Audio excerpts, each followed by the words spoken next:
Suburban Conference is a grueling test as each team is battling against each other for the conference lead.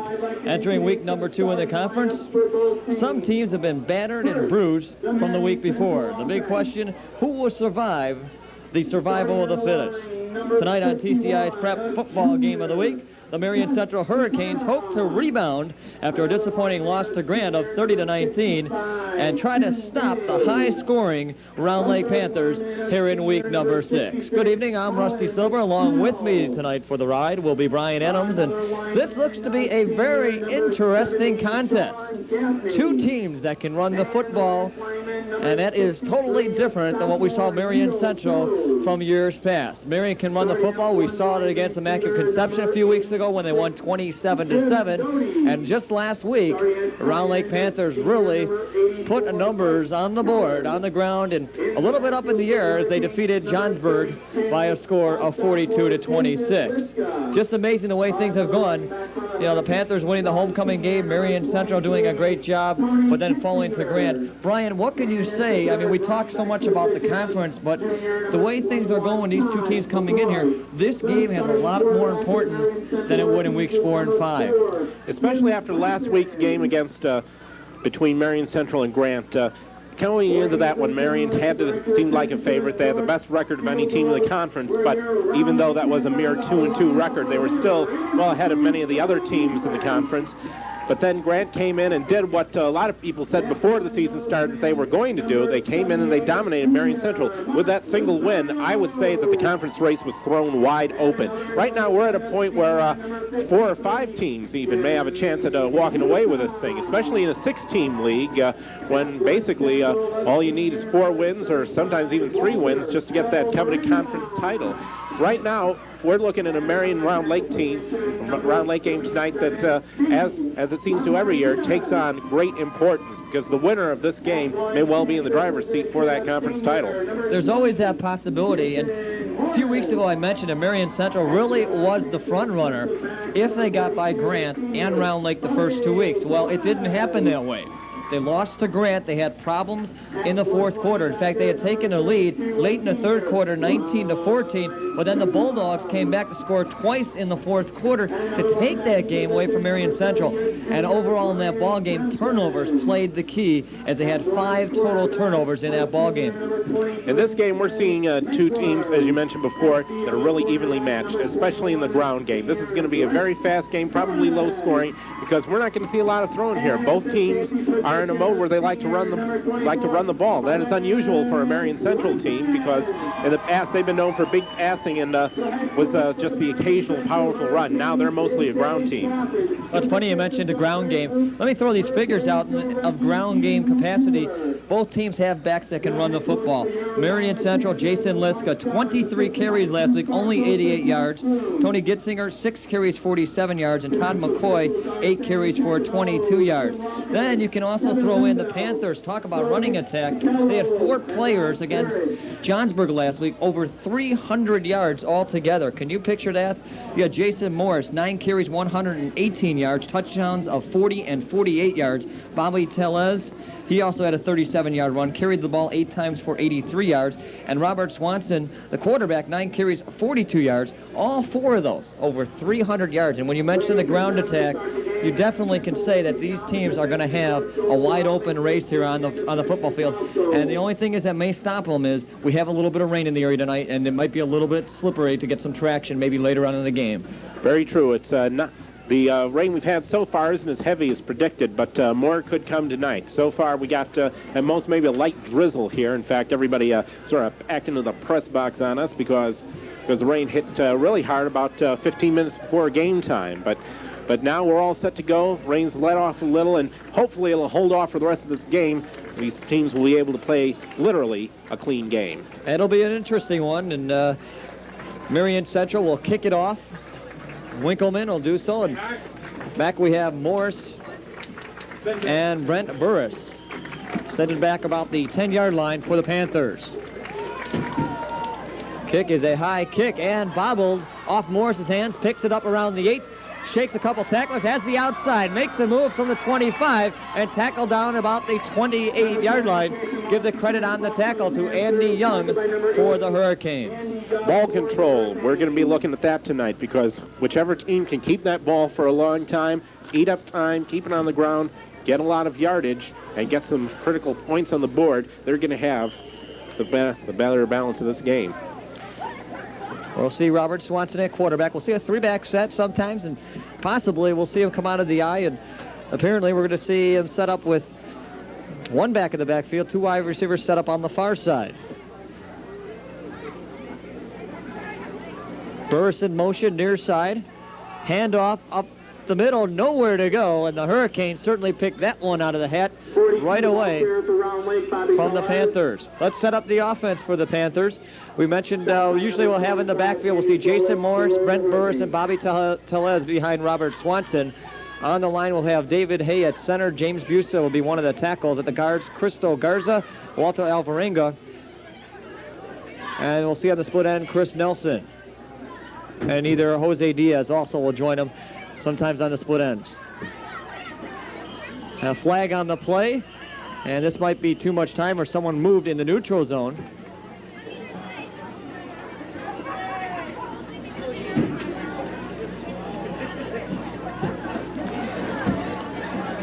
And offsides is called against Marian Central. So someone lined up in the neutral zone, and this will be a benefit for the Panthers.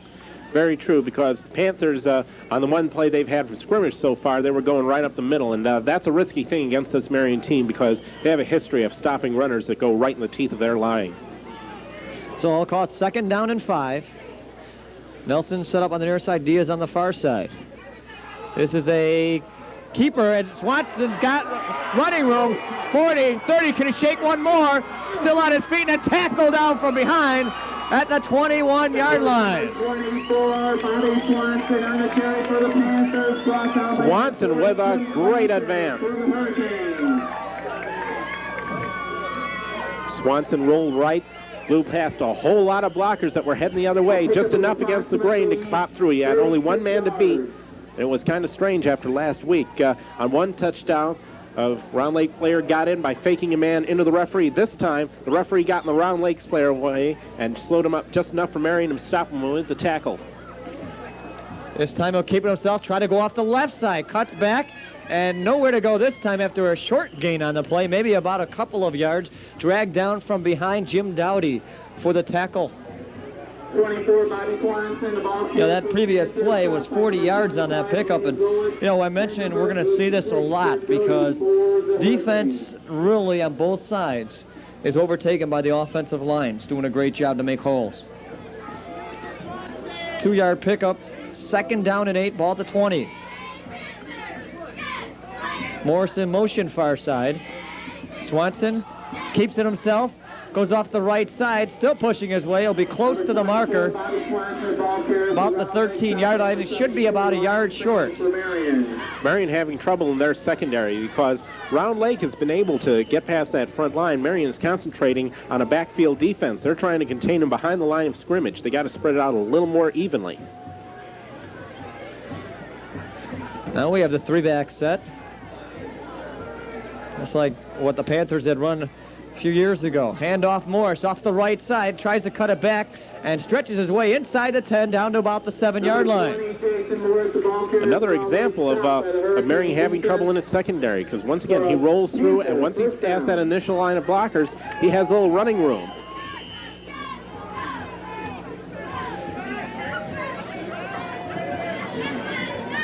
Panthers this time will go with the 3 wide receiver set. Nelson on the far side, Diaz and Burris set up as wide receivers up on the near side. This is a keeper again. Swanson's going to try to take it outside, and not this time as the Hurricanes pick him up. And it takes about 4 Hurricanes to bring him down. In on the tackle was Chris Nixon amongst other Hurricanes. Always amazes me the power some runners have. You have a big player, he can be difficult to bring down. He's strong, and he drags along 3 or 4 guys. This is not just indicative of Round Lake. You see that a lot of schools at the high school level. Ray Mulliman set up as a wide receiver now, far side, 1-back set in motion. put Burris. Now a handoff to Les, pushing his way and down near the 5-yard line. You know, Bobby Tellez last week, we really enjoyed seeing his capabilities. 75-yard kickoff return and also broke one for long yardage for about 37. There are 2 or 3 plays from that game last week that could qualify as our play of the year here on Channel 3, and that 75-yard run back, that may have been the most spectacular of all. Panthers using a no-huddle offense. We saw this last week in the third quarter. Works very well against Johnsburg. Handoff to Les, going off the right side, near the goal line, but not in. He'll be just short by about a yard. Bobby Tellez on the ball carry for the Panthers, stopped by the Hurricane defense. So second down, short yardage. You can see how big that single run back, that 40-yard gain was for the Panthers.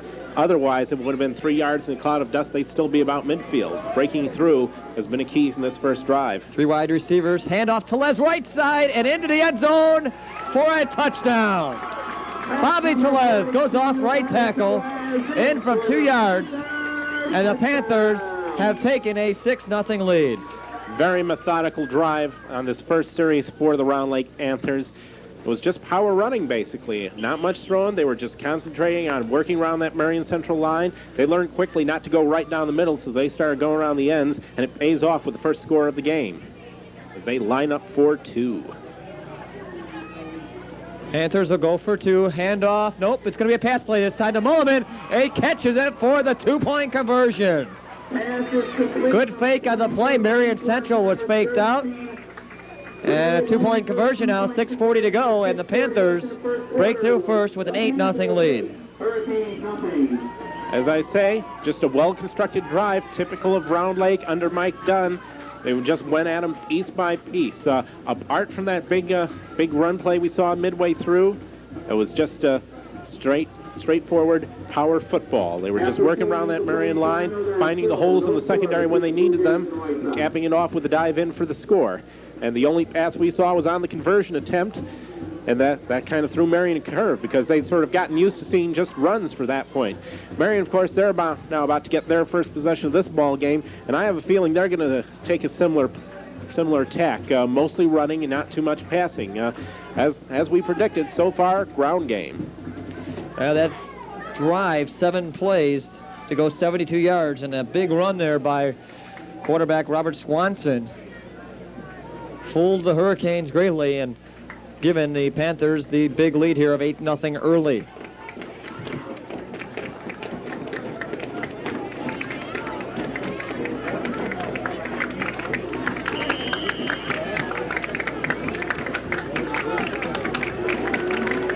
Let's see what we get out of the kicking here. Jason Kieskowski. And this will be a low kick. Will bounce about the 30 and then fumble. It's loose on the field. Did the Hurricanes come up with it? Looks like they did. That's one thing we saw last week out of the Panthers, is that no long kicks. They were going with the short kicks. And of course, the wind blowing tonight, mainly from the left side of the field to the right, and blowing about 15-20 miles an hour. It will be tough for any kickers to do anything against the wind. Add to that the fact that sometimes kickers on a kickoff forget that they have to fall on the ball no matter what, have to gather up that ball. More than once in the past couple of weeks, I've seen kickoffs recovered by the kicking team because of that mistake. Handoff on the right side, not much running room, and this will only be a few yards on the play. Looks like it might have been Todd McCoy with the carry. 2-yard gain.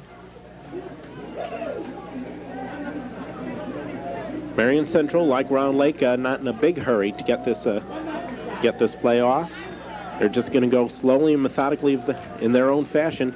Dave Proffitt, in a lot of ways, from a coaching standpoint, is not unlike Mike Dunn. Second down and 8. 3-back set with Marian Central. This is a handoff on a reverse going out to the far side, and this will be a pick of about 4 or 5 on the play. Looks like Jason Liska was the one that carried it this time. Round Lake a little tougher in their secondary than we've seen Marian so far tonight. They were able to meet him right there. He didn't get too many yards gained out of that particular run. Let's set up the offense for Marian Central Hurricanes. At quarterback is Jim Klassen. They'll have the three-back set of Todd McCoy, Tony Gitzinger, and Jason Liska. We'll get the rest of the offensive line in a minute. Jim Dowdy set up on the near side. Long count. Looking to throw this time. Big rush coming on, goes to the far side. He was trying to get it to one of his backs on the far side, Liska, and could not reach him, overthrew him. So that's an incomplete pass. It'll be 4th down. Let's get the other players that are on the offensive line if we can quickly here. At center is Neil Dose. Then we have the guard Jess Scarda and Tim Day. Tackles Colin McConnell and Sean Gaffney. And Jim Dowdy, one of the wideouts, along with Jason Vandali as a tight end.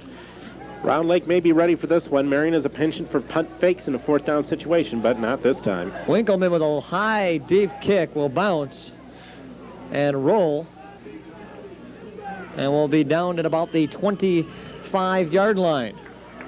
A 41-yard punt, no return, and the Panthers will start their next drive in moderately good field position. Yeah, not really a booming kick by Marian Central. It got down reasonably deep, but Round Lake is still in a pretty good spot to set off this next drive. Marion, of course, having to give up the ball so quickly, they may come to regret that because Round Lake tends to be a ball-control team. They hang on to it for a while. Yeah, I talked to Mike Dunn before the game. He said there's going to be a lot of points scored out here. He expected it. Morris in motion up to the far side. Handoff to Les. Going up the right side and pushes his way across the 30. Tackled down about the 32-yard line. Pickup on the play of about 8. Of course, unusual to see that, but if Round Lake keeps the scoring, then he may be right, at least for his side of the ledger.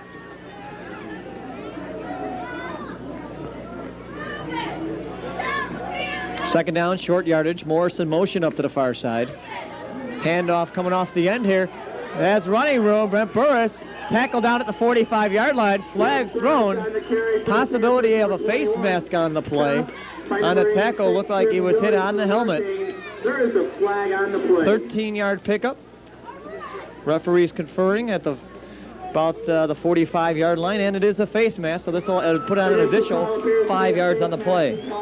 The unintentional face mask called there, and that's an all too common mistake at this level. No, they're calling it a 15-yard gain, so they ruled that an intentional face mask, which is really bad news for the Marian Central Hurricanes as it puts them even deeper in their own territory. Round Lake now up to the Marian 40-yard line. They've got 1st and 10, and they take advantage of an important Marian Central mistake. 1st and 10, ball all the way up to the 40-yard line. Burst in motion, handoff to Les, off the left side, takes a bounce off, still on his feet, and then tackled down around the 30-yard line. This Bobby Telez really impressed me last week the way he played in the game, and tonight the same thing. Puts his head down, takes the hard hit, and gets the yardage. Most players would have been down after that first hit, especially since it was close to being head-to-head, but he just bounced off, spun, and kept going, got another 7 yards out of it. 12-yard pickup, good enough for another 1st down. Handoff up the middle this time, short yardage. Gain of 3 on the play. I'll give the carry this time to Bobby Telez again. So Telez carrying the ball 7 times now for 42 yards. Telez the only setback in the backfield. Burris in motion near side. Handoff to Les off to the left side, and actually Swanson takes it back and then dragged out of bounds. That could have been a very important type of play there. If neither one of them has control of the ball, that might have been a fumble. That could have been up for grabs. You see a loose ball like that, a strip is a possibility. But you can see Marian Central was starting to key on Telez a little bit, but they give it to Swanson instead. It's dangerous if a team spends too much time on one particular player. Burris set up as a wide receiver near side. Telez the only one in the backfield. Moore set up as a split end, now in motion up to the far side. Swanson keeps it himself this time on a fake from Telez and goes up the middle. This will be close to the marker, about the 21-yard line, a gain of about 3. Number 75, Mark Salemi for the Hurricanes. Salemi had the tackle for the Hurricanes, so 4th down. And I'd say that's a long one from where the marker shows it on the far side of the field. Looks closer from where the ball is placed. And at this deep range, they're going to go for it. On this territory, going against the wind, you know you're going to have to go for it on 4th down. Morris in motion, far side. Swanson looks to throw on 4th down, goes over the middle, and Mulliman off his fingertips, and it was not completed. Almost picked off as one of the Hurricanes on the far side had a chance to pick that ball off. But it makes no difference as the ball goes over to Marian Central on downs, and so they hold off Round Lake on this first drive as they get deep into their own territory, but just managed to shut them down, even breaking up one of the few pass attempts by the Panthers so far tonight. Marian gets its second drive here, and they'll have to do some improving from that first one that was 3 and out. They may even want to try a pass play or two at this point. Dowdy set up on the near side, switching on the line. Klassen, long count.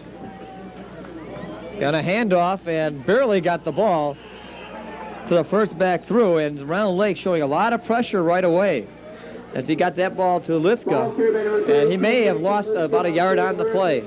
Liska just met by a whole bunch of Round Lake players, and of course Round Lake had an advantage last week in that they were playing on Saturday, whereas Marian had the Friday game. A lot of the Round Lake coaches were on hand to eyeball the Marian Hurricanes and see what they were up to. And not only that, I happen to know from the Marian game last week, the whole Johnsburg squad showed up to see what was going on, so they'll be well prepared too. This is a pitch out, and not much running room there. In fact, not much at all. Liska taken back for another loss of 2 yards. You know, if Marian doesn't get their ground game going at all, it's going to be tough, because if I recall against IC, we did not see much passing in that game because they didn't need to, really. But we haven't seen the tested arm of Klassen, so it would be interesting to see what he can do. That it may be necessary at this point, because Liska shutting him down the way they have on these few plays, I'm a little surprised to see that as well. He has had no luck so far. Go with the 3-back set again. Dowdy set up on the near side as a wide receiver. Looking to throw this time. Rush coming in. Now it's a pitch pass. Completed up in the middle here. Some running room. In fact, a lot of running room down the sideline across towards midfield, then tackle down. Swanson was the one to make the tackle. A big pickup on the play of 32 yards. I don't think that was the way they planned it, but they managed to get some good yardage out of that. They tried the quick pitch pass and find just a lot of room right in front of them. Everybody was looking for Marian to go deep on that one, but they take the short pass instead, and by then the line had basically disappeared. So he was able to take off down the sidelines. Little face contact near the end of that, but I don't think he got the actual mask. Now Marian Central has a first down just inside Round Lake territory for the first time tonight. Dowdy set up, wide receiver near side. This time it's a pitch. Gitzinger off the left side, has some running room, then tackled down about the 46-yard line. In on the tackle was Brent Burris. A 3-yard pickup on the play. Liska taking the ball and getting one of his first gains of the evening. Sort of the way Round Lake was going in the early part of their first drive. Liska finally showing a little forward movement, but they're counting on him probably to make a lot bigger runs, looking for more exploding runs and big ones downfield. They got to give him some holes to work with if they want him to get that far. Second down, about 6. This is a pitch. Some running room to the near side, trying to cut it back, and then still on his feet. Tackled down about the 34-yard line. Liska with good yardage on the play, about 14 yards. That's the sort of thing I was thinking of. He went right to the opposite side of the field, trailing down that sideline, picked up a couple of key blocks, was able to drag some men along with him for about 4 or 5 yards before he was finally brought down. So that's the sort of thing they were looking for Liska, and he was looking for it from his line, and they delivered. Jason Liska, first time, the first 2 carries, he was held back for 3 yards. Now it's the first positive carry he's had of 14. Dowdy set up as the only wide receiver. Hand off, some running room off the left side. Liska bouncing off one, and then tackled down after gaining a few on the play across the 30 to the 29-yard line. In on the tackle there was Steve Lavardius, one of the defensive tackles for the Round Lake Panthers. Now we have the end of the quarter as the siren sounds. Boy, they're going quick today. 8-0 is the score after the first quarter. The Panthers holding on to the lead. Be with us next week here on ECI Channel 3 as we're back here at Round Lake, but this time for semi-pro football. We will have the Palos Orland Force up against the Lake County Vikings, and the Vikings looking strong this year. They had a game recently where they won about 51 points over one of their opponents. This one could be a little more evenly matched as they go up against the Force from Palos Heights and Orland. So you can see that one at special times, Monday at 7 and Wednesday at 7. So that's a special times for our games, Monday night at 7 o'clock and Wednesday night at 7 o'clock here on Channel 3. Well, you must be opting for the World Series of the playoffs to put it on a Wednesday night or something there. Okay, well, we're also making room for another game. We'll have a little more on that later. That's good to know. And if you haven't seen semi-pro football, here's a chance to take a look at it. I mean, you're talking about guys who love the game of football, that play it. These are guys that go through college and can't get themselves into the NFL that still want to play football. And basically guys that might have been in the NFL one time that still want to play football and don't want to give it up. So it's kind of an interesting contrast on how they show themselves out there on the field. And no money for these guys. That's the semi-portion of semi-pro. I'll tell you, they work hard enough for it. I must admit, I get a chance to see them every week. And the Vikings, last year we had them on, and unfortunately they didn't prove to be that good against a very powerful Racine team. But I'll tell you one thing, this year is a different ball club, the Lake County Vikings, because they are a strong team. They have a nice quarterback out of Ashland, Ohio. We had him on a broadcast last week, John Shoemaker. He really is a good control quarterback, knows how to handle the football, has good positioning, especially in the pocket area, knowing when the rush comes, when to throw the football. And they're a better talented ball team than they were last year, and they will give a good game against the Palos Orland Force because they are a tough football team, and both of these teams are battling for second place in what they call the Midwest Football League. Last year, they were kind of an up-and-down team, the Vikings, where some days they'd look really good, but other times they just get crushed. We, of course, did a game last year between them and Racine. Big mistake, as they got swamped by 48-0. Don't expect that next week. This will be a good one, so please tune in. Start of the second quarter, what was supposed to be the start, and as I say that, the referee on the near side throws the flag here, and somebody lined up in the neutral zone on the Panthers. Well, we've had two near plays in this quarter, but not a second is ticked off, as we've had a couple of procedural mistakes here. But Marian Central is benefiting as they get about a 5-yard gain, and they'll have this next down coming up with just 2 yards to go. This is the second quarter of action. You're watching prep football here on TCI. I'm Rusty Silver. Brian Adams along with me for the ride this week. 8-0 the score. The Panthers scored on their opening drive with 6:40 to go in the first quarter. Now we're starting the second quarter. Marian Central trying to get something going here. Liska, nice move across the right side. Not much there, though, but enough for the first down as he makes it to about the 21-yard line. Liska, of course, still carrying the bread for Marian Central, but for the most part, the Hurricanes have benefited from some Round Lake penalties.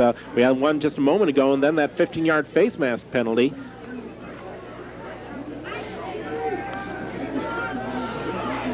Hurricanes send Dowdy up to the far side. The three-back set, Liska, Gitzinger, and McCoy. Dowdy in motion near side. Classa taking his time underneath center. This is a fake pitch. He takes himself, bouncing off one, and then can't get anywhere as a big tackle by the Panthers, led by Walter Alvarenga at 6'1", 222, came in and just stopped him cold. No gain on the play. The ball stays at the 21-yard line. Liska seemed to be getting somewhere, but then in came Alvarenga with a couple guys backing him up, and he just flattened Liska pretty good. So although he's been doing the job, he's still having a little trouble getting through that secondary of Round Lake. He needs to pick up a few more blocks if he can get through that line. Again, they send Dowdy, wide receiver on the near side. Three-back set. Pitch out. Liska's got running room to the outside. Tries to cut it off, takes a spin tackle from Burris and doesn't go anywhere. Maybe about 3 yards on the play. You know, Brent Burris really is an outstanding player. If there's any award that you can give towards a player that can play in the backfield on offense and play in the secondary as hard as he does, there's one right there, Brent Burris. High school, the last bastion of Ironman football, because you have a lot of kids at this level who play both ways. And when you have an athlete like that who can take the toll on both sides of the team for so long, you have to use them every every opportunity you get. 1 yard gain for Marian Central in that one, so really not much out of it. A flag thrown before the snap of the football.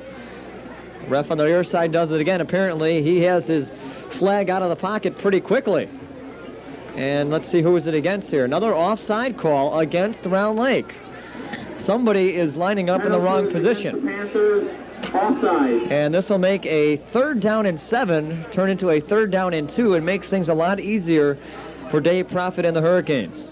Very much so, because, again, penalties have really affected Marian Central's advances on this drive. They haven't had too much time roll off the clock, but yet they keep moving forward, mainly on penalties and some runs by Liska. 3rd down short, 2 yards. Klassen on a pitch in front, and this should be I think it's an incomplete pass. 21 the ball carrier. Nope, it was a first down. I saw something fly out of there, and apparently it was a first down for about 3 yards. And now I think they're actually 1st and goal as they get just inside the 10-yard line, so Marian Central really inside the red zone. This may be their big opportunity to tie up this ball game against Round Lake Panthers. So 1st and goal, ball at the 8-yard line. Long count, Klassen. Taking his time now, pitches it out. Liska trying to take it out wide and will not get too far, dragged out of bounds. Jason Morris on the tackle, and good pursuit by the Panthers to keep him laterally from doing anything. When you can shift a parallel to the line and force your player to the outside, maybe knock him out of bounds, then you know that you're controlling that line of scrimmage. That's just what they did. They just ran the sliding pattern and forced him out of bounds. And I see what you mean about things flying, because I saw something else come flying out of there. I think it may have been somebody's mouthpiece. So they're hitting hard out there.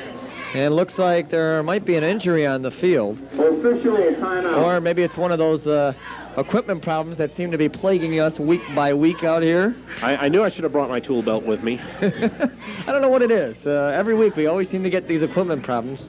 Apparently they're just not fastening those things on there as strong as they should in recent years. Now we're ready to go. 2nd down and goal, ball at the 9-yard line. Long count again by Klassen. Short drop, looking to throw to Dowdy. Dowdy tried to get that one up in the air. Brent Burris, nice play defending. That was a tough one to grab because you had to get that right on the numbers to bring that thing in. Very much so. That was a little bit high, and he was getting just enough pressure from the defender. If that hit had come just an iota earlier, then that might have been interference, but instead he made the perfectly timed hit and broke up the pass. But Marian still has a couple more shots at that touchdown. 3rd down and goal. I'm sure they're going to go for it twice here. Be tough to kick anything against this wind. 3rd down, Klassen pitching it out, coming off the end. No one's going to get a hold of him. Right into the end zone for a touchdown. Jim Dowdy off the end, and the Hurricanes surprise everybody and come back with a 9-yard touchdown run. Last thing they were expecting, but maybe it really shouldn't be, because Marian's been running it out of the backfield for much of this game. They were looking for them to go on the strong side where everyone was piled up. Instead, Marian had a nice big slot open to their left, and they took it all the way in, and now they will probably line up for 2 and tie this game up at 8 points. Marian Central back in this ball game, and we're starting to see how evenly matched these two teams can really be.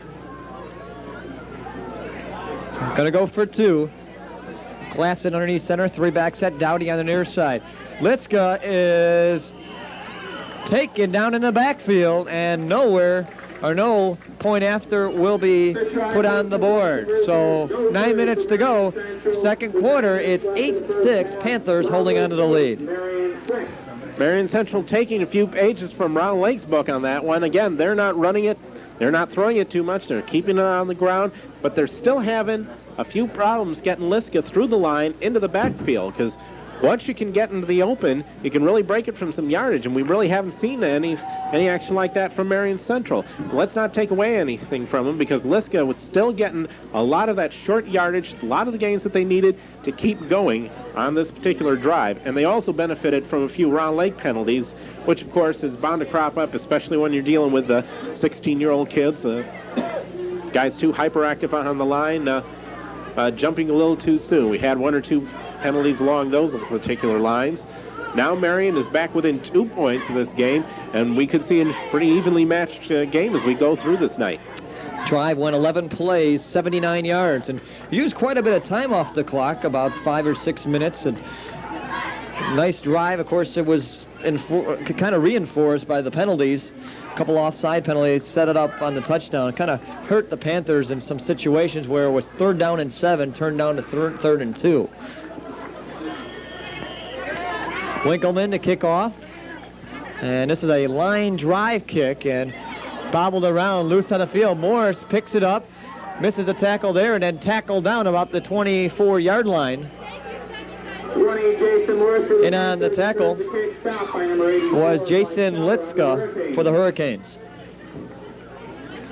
Marian not getting a lot of power out of their kicks, but once again they get it somewhat deep. Round Lake still has pretty decent field position to work out of as they go for the first down from about their 25-yard line.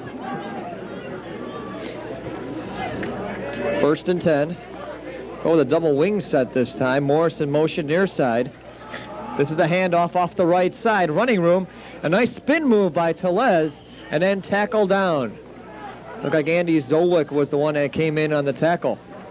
A lot of Marian players following to that side of the line because they know where Telez is going. That's bound to be where the action is. There were like 8 or 9 Hurricanes in the general vicinity of where it was brought down. Not all of them were in on the tackle, but enough that they could have brought him down eventually.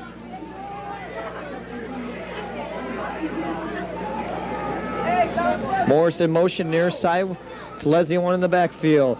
Swanson keeps it himself, cuts up the middle, and almost breaks away from a tackle in which he was tackled by Jess Scarda. So short gain on a play, about 3 or 4 yards, 3rd down and 3 yards to go for the first down. Swanson getting a couple yards there with some nifty moves, but he tried going against the grain and got hit with a whole silo of grain as 3 or 4 Marian players were right on top of him to bring him down. 3rd down and 3. Say the ball's about the 32-yard line. Handoff. Actually Swanson didn't give it to him, kept it himself. Probably should have given it to him because the Hurricanes just swallowed him up back there. And it's a loss of about 6 and back to the original line of scrimmage. Actually, they gave forward progress. Boy, that's a favorable spot for the Panthers. Moved it all the way up to the 30-yard line, so 4th and about 5. Still a punting situation, though. Very true, and Round Lake may get some good yardage out of this since they do have the wind with them. Now we got a whistle from the referee, and apparently we have an equipment problem. That's kind of become our motto here around Channel 3. He has an equipment problem. Looked like Tim Day had to leave the field for the Hurricanes. Now we're ready to go. Kuskowski ready to punt back at his 15-yard line. High snap. Does he get it away? He does. Line drive, spinning end over end. Taken and downed. Not much of a fair catch by Jason Liska. But this will be a 32-yard punt with no return, and the Hurricanes will start their next drive at the 37-yard line. Round Lake also getting some pretty good position out of their punts, but they would probably like to kick it a little deeper because of the high snap. He was a little rushed on that kick. Probably could have taken a little further down, especially with the wind at his back. But this is about all they managed, so Marian gets a relatively good field position. 1st and 10, handoff. Running room, Gitzinger trying to get to the outside, breaks away from a couple of tackles. Gets across the 40 to the 41-yard line, about a 3-yard pickup. Looked like Chris Nelson was one of the Panthers in on the tackle. Marian Central continuing with their slow-paced game. They're just keeping on the ground, using up the clock, and they're going to just run it right at them. I don't expect we'll see a heck of a lot of throwing coming up in this game, which means that Round Lake may not have their pass defense really tested. Dowdy, the only wide receiver, far side. Round Lake looking to blitz here. Coming off the left side, a little bit of running room, and then just taken back is Gitzinger. Gitzinger was trying to move with his legs. Swanson made the tackle. Let's see where they mark it if they push it back to the original line of scrimmage. And it looks like they will. The ball carrier, Tony Gitzinger for the Hurricane. Stopped by number 30, Brian Thompson, number 24. He was just driven back by a whole slew of Round Lake players as they came in there and got the stop. Again, Marian Central's having a little trouble getting into that Round Lake secondary. They keep getting plugged up by players just crashing in on that line. Actually, a 3-yard loss, and we're back to 3rd and 10. Three-back set again. Dowdy set up near side as a wide receiver. Klassen driving back, looking to throw. Rush coming on. Goes to the far side and nearly picked off. Jason Liska was fortunate that ball got away. That was almost picked off by James Busa, one of the defensive tackles. He got in there just enough time, jostled him a little bit, and then asked him to break up the pass at the last possible second, now forcing Marian Central into another punt. Now watch it again. Marian occasionally tries the punt fake. Nelson may not have gotten off the field in time. I don't see a flag. He was running off the field. This is a short kick as the wind just stopped that from doing anything. In fact, that only goes for 18 yards. And there was no flags, and fortunately for the Panthers, they got away with some because Chris Nelson was coming off around midfield. Good hustle by Nelson to get away from any referees to catch him for 12 men on the field. Very true, and I think a few of the fans caught it too because I heard some yelling as he was trying to bound off the field. So Round Lake dodges a bullet here, and they get good field position to start off their next drive. 1st and 10, ball's at the 44-yard line of the Panthers. Moore set up in the split end in motion. Telesi only back in the backfield with 2 wide receivers. Swanson looking to throw this time. Goes to the far side, incomplete. The ball bounced into the intended receiver. Diaz was the one was supposed to be on the receiving end of that. Credit some good defense by Matt Siek defending on the play. Too much power on that throw. He had his man open, but he just had a bullet throw that went a little bit low and drove it right into the ground, so no chance for a reception there. Double wing this time. Burris in motion up to the far side. Some jumping on the line. Handoff up the middle. Lot of running room. Nobody's going to get him. Morris right into the end zone. What more can you ask? Breakaway for a touchdown. 56-yard run, and the Panthers are on the board. Man, was he given a seam. He had just a little bit of a hole to work with. He popped right through before anybody knew what was coming. He had 2 men in the secondary converging on him. He threaded that needle too, just ran right between them. And after that, there was nothing but green real estate in front of him. He just kept running and gets Round Lake back on the board. They take the 14-6 lead with the extra point attempt coming up. Round Lake once again back in control of this game. Gonna go for 2. Swanson lines up behind center. Morrison motion near side. Handoff up the middle. Is it in? No, I don't think so. Not this time. The Hurricanes picked it up this time as Burris is stopped before the goal line. So 4:53 to go with the long touchdown run. It's 14-6. The Panthers with the lead. That, of course, an important stop for Marian Central because another touchdown and 2-point conversion will retie this game, and then we start all over again. And you never know how big that's going to loom as the game goes by. So they're pretty even on breaking up 2-point conversions. Marian Central now really needs to get back in control of this game because Round Lake, they've held on to the ball a lot more. They've got more points on the board. They've kept control of this game pretty much from the beginning. Marian Central, they've been trying hard enough, but they have not been able to get those first down conversions when they need them. Well, the whole series didn't take long. 2 plays to go 56 yards and didn't even use much time off the clock. 23 seconds. Well, you can clock him down the field because there you go. The first play was the incomplete pass, and then he just ran quickly down the field. At least took about 10 or 12 seconds, but he had a lot of speed when he broke through that offensive line. Very much so. An impressive run. Every time we come here, it seems like we get the big plays. Round Lake is kind of the way Johnsburg is in basketball for us. We keep getting good games whenever we come here. Well, Morris last week had 2 big runs of 40 and 48 yards, and there's one there to push him into the stakes there. Oh, 2 carries, 61 yards so far tonight. Here's the kick by Kieskowski, picked up by Liska. He's going to try to bring it back. 25, tries to split through a couple of defenders, breaks off a couple, then tackled down at about the 40-yard line. Bringing him down was Ken Meckler, one of the special teamers for the Panthers. Liska had a shot at breaking it all the way there. Remember, he's no slouch as a runner himself. He's been known to take it downtown pretty quick, and he had the look in his eyes. Unfortunately, he also had 3 men hanging on him as he had an opportunity to break into the open. So now they'll have to do it from the line of scrimmage. Hurricanes switching off players, maybe plays here, are going to have to hurry up and get up to the line of scrimmage.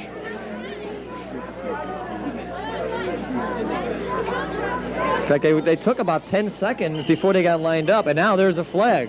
Delay of game, I bet you. Oh, I would have to say so. They took at least 10 seconds to get themselves lined up for the play. Well, this can't possibly be an intentional delay because there'd be no advantage game. Sometimes you see that late in a ball game, but right now I would say it's just an organizational problem. This is not the time to be talking about what your biology homework was in the huddle. You got to concentrate on the game, and when you take so much time getting reorganized, then it costs you yardage like this. Still in a first down situation. Well, first down 15. The ball is placed back at the 35-yard line. Dottie will set up as a wide receiver far side, 3-back set. Liska, Gitzinger, and McCoy. This is a pitch out. Liska off the right side, following his blocking, and tackle down from behind. Pick up a 4 on the play.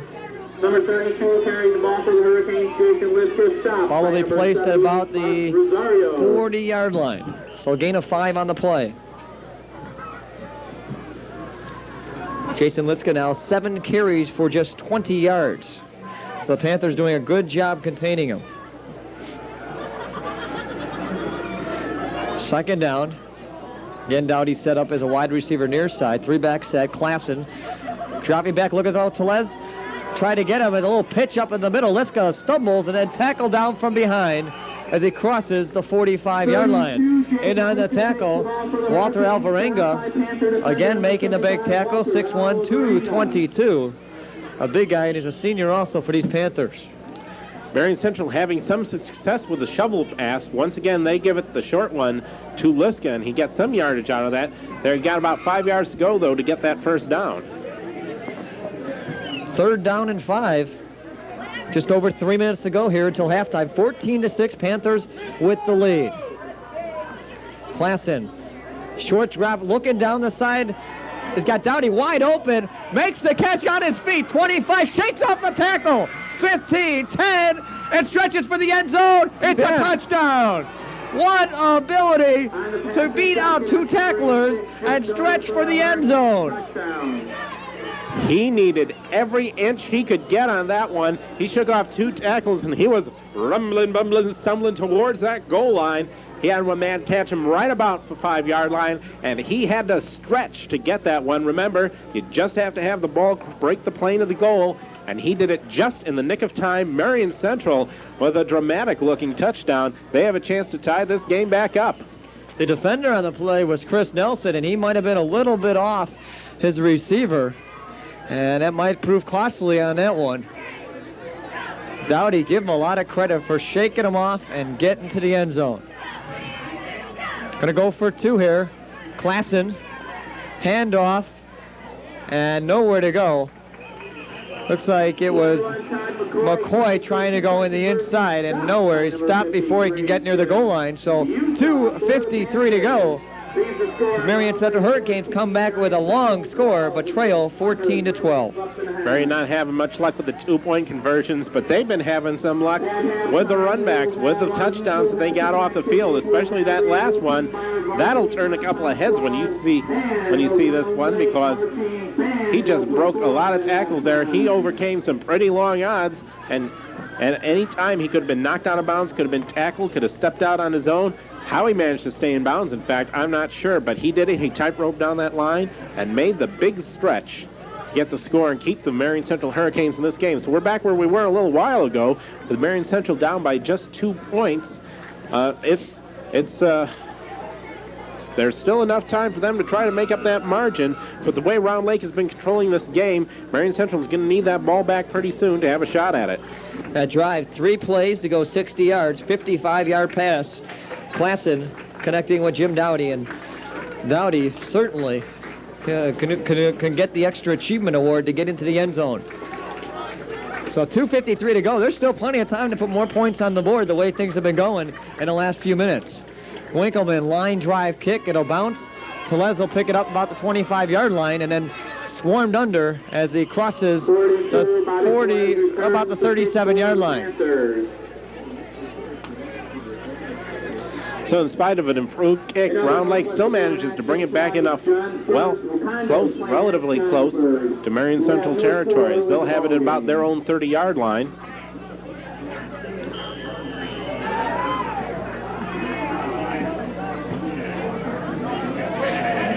Handoff off the right side. Tellez will pick up about 3 or 4 up to about the 40-yard line. Well, this will make it second down. It'll be interesting to see if the Panthers will start throwing the football here. But the way things have been going, the running is doing the job. You might as well stay with it.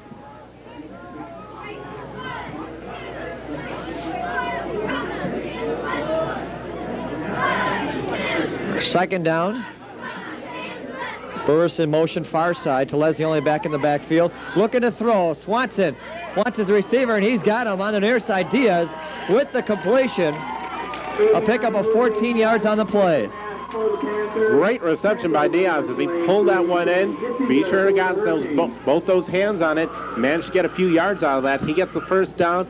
Round Lake finds themselves back in Marian Central territory. And once again, they're showing how they can control this game. Well, they were going to get going, and most of the Panthers were looking over to Coach Mike Dunn to get their play, and apparently it was not worked out, so they're taking a timeout. You know, every week I'd like to talk to Mike Dunn before the game just to find out what he's got on his little cue card. Oh, yes, the magic yellow card. Oh, yes. And what, pray tell, does it say this week? Well, what he had on there was light my fire and create success. So he's really trying to motivate these kids into getting to be better ball players and to put things together and create success on the field. That's one of the things he mentioned to me before the game. And you know, it's great that he does that. He's probably one of the best motivated type coaches that I know in the Northwest Suburban, and talking to a lot of coaches. That's probably why he has a lot of success here around Lake High School. Very true. He's the kind of coach that a kid just wouldn't dream of letting down, because he always seems to be so positive. I mean, sure, he does his share of yelling. I mean, I don't think there's a coach out there that hasn't gotten mad at a kid at one time or another, but he's one of the most upbeat coaches around. He's interested in what his kids do, and he's devoted to them, and that's one of the reasons why he stood the test of time here at Round Lake. I'd say devotion is probably the best word to say about Mike Dunn, because he is devoted. I second that devotion. There might be a whole bunch of other people that would say that over here along the stands too. 1st and 10. Short drop, pass to Nelson, and it's complete. And Gitzinger grabbed Nelson, brought him down quickly. They'll give him a gain of about 2 on the play. Right now we're inside 2 minutes to play here in the second quarter. They're about to go into halftime. It would be helpful for Round Lake if they can put another touchdown on the board. That's what they're going for. Double tight end set here. Burris in motion, far side. This is a handoff coming off the end Morris, about 4 yards on the carry. Ball will be at the 43-yard line, so a short gain and quickly back to the line of scrimmage.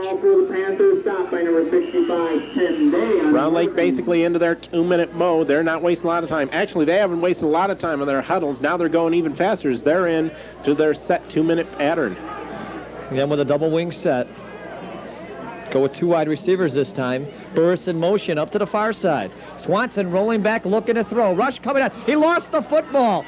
And it looks like Marian's going to recover. Swanson was rolling back, and apparently as he was moving backwards, lost the football.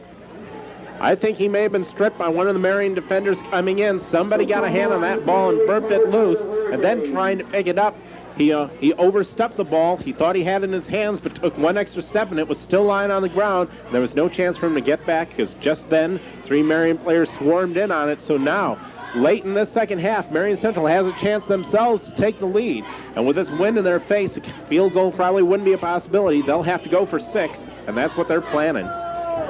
Matt Siak was the one that recovered the football. Looking to throw, Klassen going up in front, using one of his backs. He has running room up the left side, spinning his way, and got a first down about 13 yards on the screen pass. And a timeout is taken by the Marian Central Hurricanes. And a good time to take the timeout. This gives them a little time to reset again, because those Sometimes you get at this point in the game and you just want to keep going, but instead they're going to take some time to think about this one. Right now, Marian Central is taking advantage of some Round Lake errors, and this could be one of their better chances, because a few minutes ago it was looking like Round Lake was preparing to take a commanding lead in this ball game.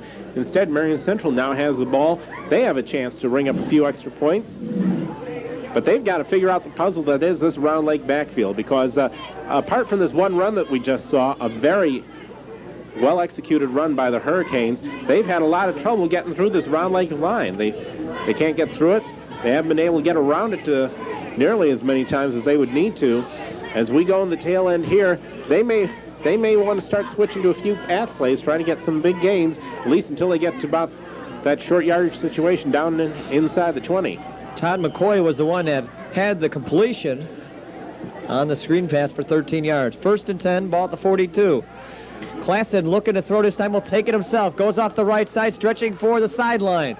He'll get short yardage as he goes out on the far side, and he'll get up to about the, I'd have to say, inside the 30 to about the 27-yard line.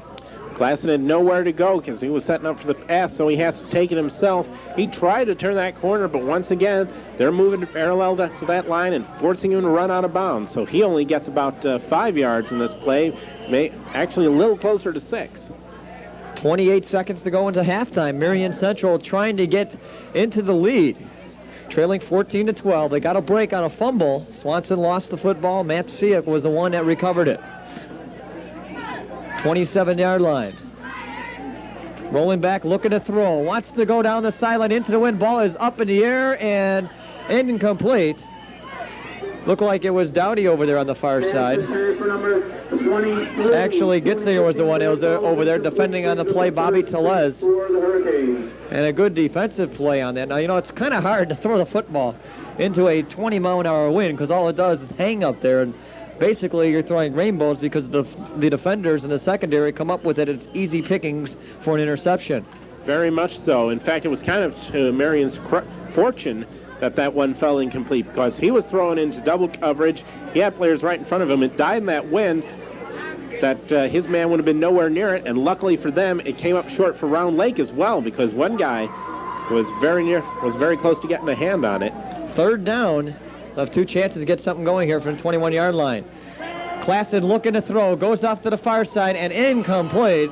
He was trying to get to Todd McCoy, and McCoy was moving so quickly with his feet, he didn't have time to grab the ball with his hands. So 4th down and about 6, ball at the 26, 27-yard line. By the way, now Jim Klassen is 5 for 10 for 108 yards. And perhaps more importantly here, there are just 16 seconds to go in this second quarter, so we're very close to halftime here. Marian Central, they need to convert here if they want to go into the locker room, so to speak, with that lead.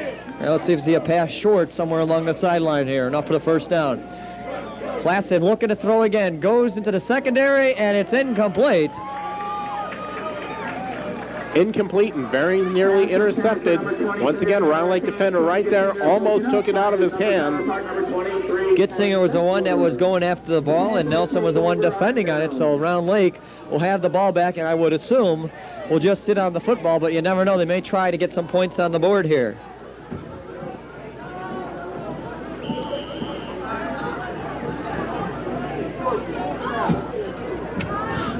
They're going. They're going to go for something here.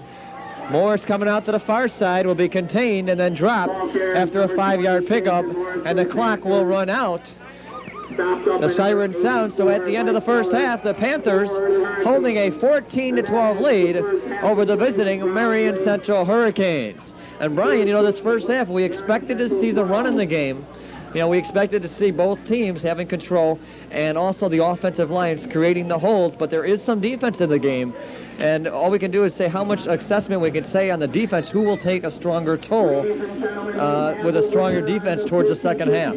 I would say the advantage would go to Round Lake because they've had the better of the defense. They've really managed to contain Marian Central for the most part. Even though Marian is within 2 points, a lot of times they benefit from miscues on the part of Round Lake. Marian Central's had a few problems getting into that secondary, and they've been the Round Lake offense, on the other hand, they've been controlling the game. They've been hanging on to it. They've been making the big runs and the big plays. Well, you know, over the years, we've seen these two teams have some great ball games. Last year, we saw Round Lake get way ahead. We saw Marian Central come back. This year, we're seeing a close ball game. 14-12, we're at halftime. Let's take a step out right now. We'll take a timeout. We'll come back with the second half, where the Panthers leading 14-12. Vince, that new dummy cam is great. Yeah, it'll sure give people a whole new outlook on what it's like when you don't wear a safety belt.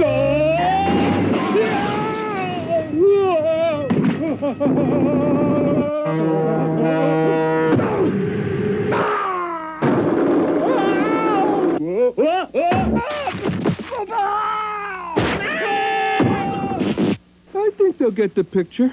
You could learn a lot from a dummy. Buckle your safety belt.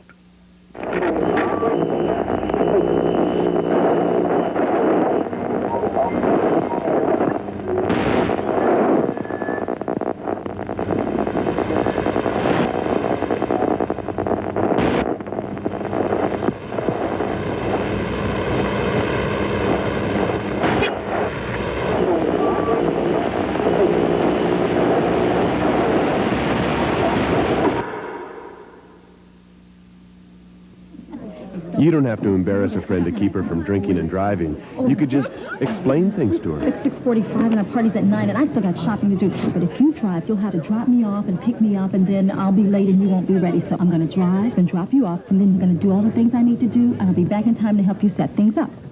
Okay? All right. Take the keys, call a cab, take a stand. Friends don't let friends drive drunk. Boy, I really did it last night. Got drunk, acted stupid, went home with... Who is that? What, am I stupid? How did I do this? Barry began to worry, really worry. What about AIDS? Then he remembered, hey, I'm just a cartoon. I don't even have to shower. Get high, get stupid, get AIDS.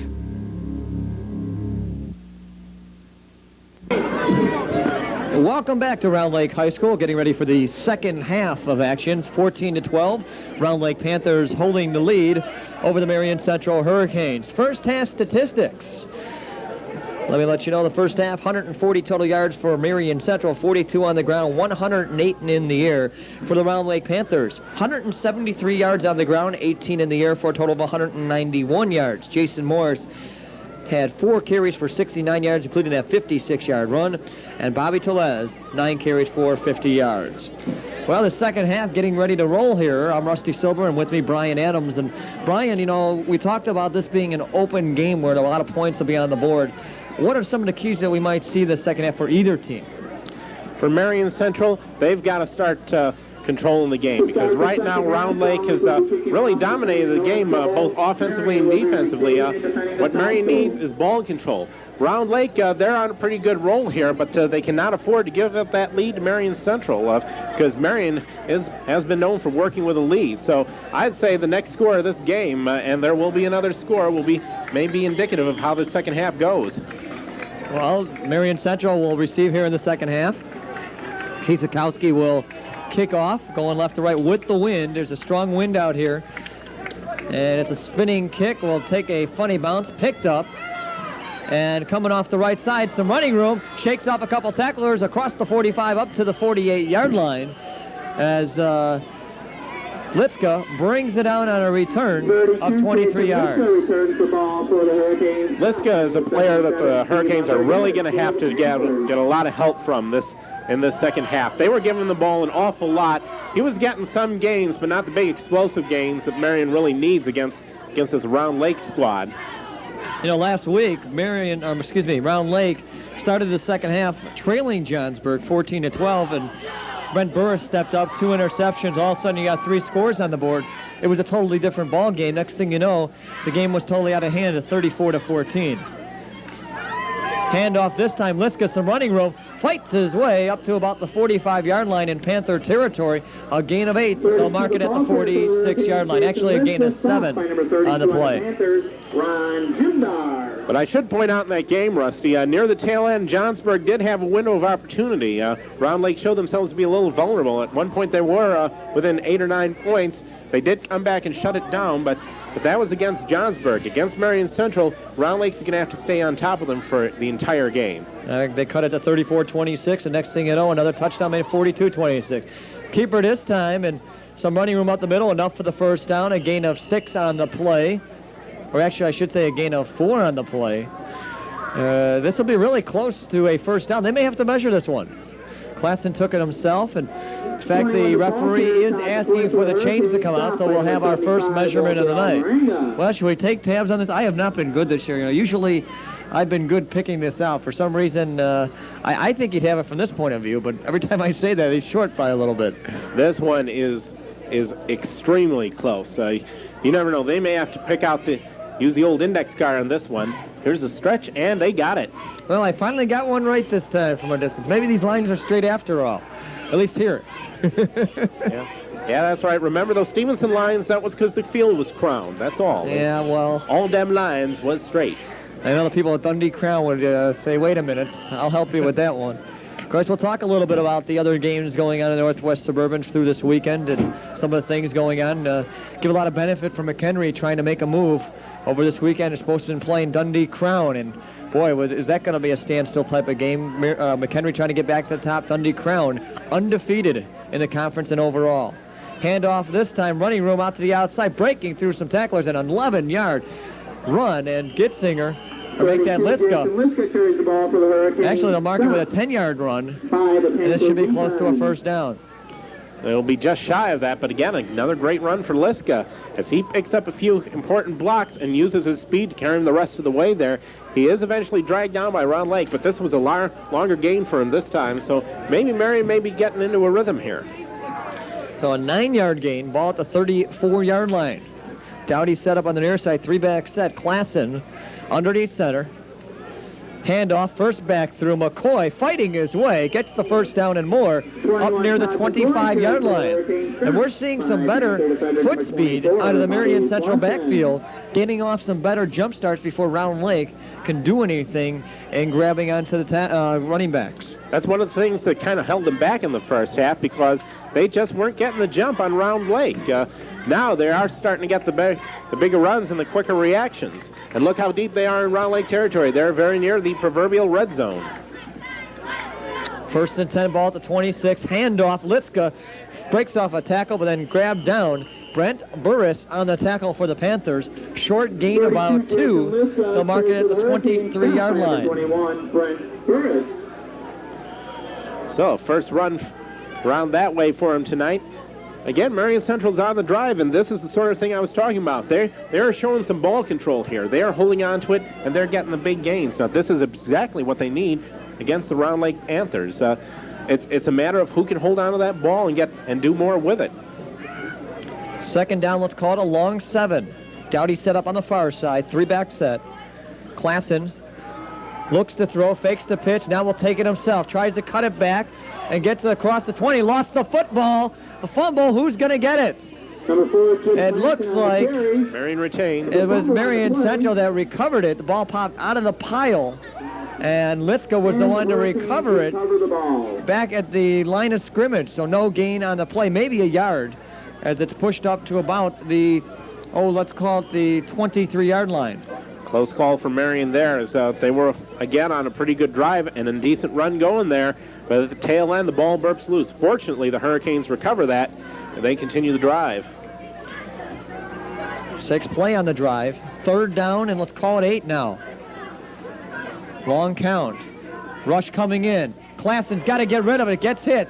Throws the ball wide, and actually, fortunately, it was wide. It was supposed to go to Gitzinger, but on the play, Jason Morris was defending. Gitzinger wouldn't have been able to do much had he pulled in the ball. That was kind of a hurried pass there because Klassen did see the pressure coming in on him, and he had to get rid of that one pretty quick. So it goes as an incomplete. Marian Central does keep this one, but they're now on 4th down. No possibility of a field goal, and they're too close for a punt, so they have no choice but to go for it. Well, you got to give it a try here. Keep the drive alive. They did this against Grant late in the game. Mike Dunn calling for some of his players to move inside. from the sideline. Klassen trying to throw a pitch pass, and picked up is Liska. Nowhere to go, and I think that might have been called from the bench because Coach Mike Dunn was screaming on the sideline, and coming up with the big play is James Busa for the Panthers. In fact, they gained yardage on that play, at least for the Panthers did, on the loss of about 5. He rearranged the backfield, and it paid off as that player that he moved came right in, forced the quick shovel pass. He did get it away in time, but there were like 3 or 4 Round Lake defenders right there to stop him. Marion did manage to work the shovel pass to their advantage earlier on in the game, but Round Lake is on to that one. Well, sometimes you do it too often, teams can pick up and grab those type of plays, make the adjustments, and you may not see that play work again for the rest of the game. So the ball sitting about the 28-yard line. 1st and 10 for the Panthers. Burst in motion, far side. And this is a handoff, and short yardage on the play, about 2 or 3 yards. Tellez will bring it up close near the 30. Well, they give him about a 1. Brian Thompson on the carry for the Panthers. Tellez once again slowed up by that Marion line. Marion line has still been pretty effective in stopping some of these short runs, but it's the 1 or 2 big break-in runs that they've managed to get that's made the difference, really, for Round Lake in this game. Set up with 2 wide receivers on the near side, Nelson and Burris. Now Burris showing motion, Tellez in the backfield. Throw out to the far side, Nelson takes it, complete, short gain of about 4. Hurricanes were on top of that one. On defense was Jim Dowdy bringing down Nelson. All Dowdy had to do was sit back and wait for him to reel in that pass. He was right on top of him, got almost no forward movement out of that. So all the gain they got was from the actual pass reception, not able to follow it up with the run. So Marion with some pretty good pass defense, something they haven't had to do too much up to now. 3rd down and 5. Burris in motion up to the far side. Thompson in the backfield now. This is a handoff coming off the end. Not much there. The Hurricanes have picked up on that play. So both teams are picking up on each other's plays that worked in the first half. So a gain of about, actually no gain, really, back to the line of scrimmage. So now Round Lake forced to punt, and this can be a problem because these 2 teams know each other pretty well. They've each had a chance to scout each other. These 2 schools have tangled before, and these 2 coaches have tangled before. So they know just about every trick in the other's book. Kieskowski back at about his 20-yard line. High snap, gets the kick away. High kick, spinning, end over end, bouncing, and then taken out of bounds at the 27-yard line. Liska will carry it out of bounds. So the punt on the play was a 43-yard punt, basically with the wind and no return.